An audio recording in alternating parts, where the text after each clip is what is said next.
Hello guys, আমার ভিডিওটা আজ পৌষ সংক্রান্তির দিন এই পিঠে দিয়েই শুরু করছি।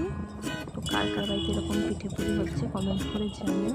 তো আমরাও চলে এসেছি এখন পিঠে আয়োজন করতে।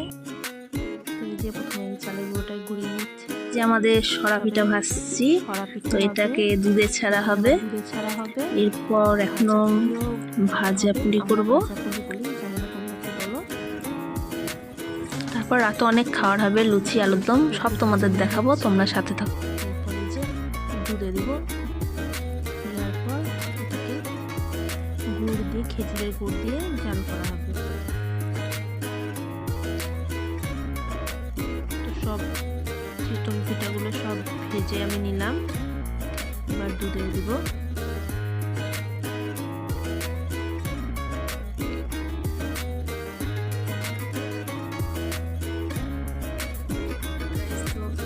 আমি কাল রাতে ব্লগ শেষ করতে পারিনি, কারণ কালকে রাতে তো তোমরা দেখলে আমি কাজকর্ম করছিলাম সব। তারপর আমি ব্লগটা শেষ করতে ভুলে গেছি, তোমাদেরকে আর দেখানো হয়নি কাজের একটু খেঁচে বেচাতে। তো চলো আমি কি করি তোমরা দেখো। সকালে উঠে চাটা নিয়ে নিয়েছি, এবার আমি চাটা খেয়ে নেব।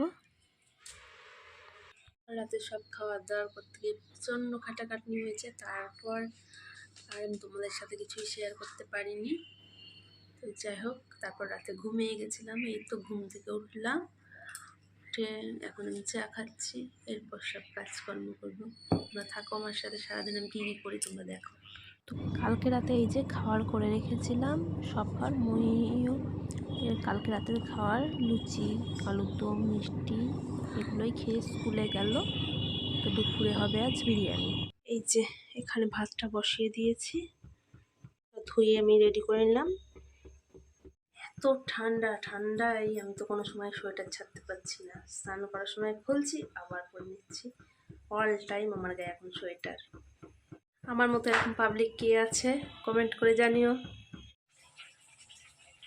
এই যে ভাতটা রেডি, এবার মাংসটা হচ্ছে। এই যে বিরিয়ানি পুরো রেডি, একদম এখনই খুললাম ভাব থেকে।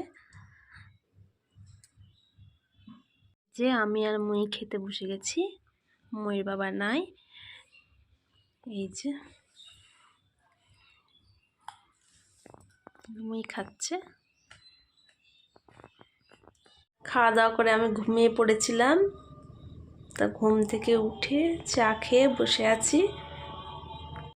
মই এই যে পড়তে গেছিলো, পড়ে চলে আসলো, আর আমার ঠান্ডাতে প্রচণ্ড মাথা ধরেছে। আজ ভিডিওটা এইটুকুই, ভালো লাগলে আমার চ্যানেলটা সাবস্ক্রাইব করো আর আমার পাশে থেকো। By, good night. আর আমার ভিডিওটা দেখো তোমরা সবাই।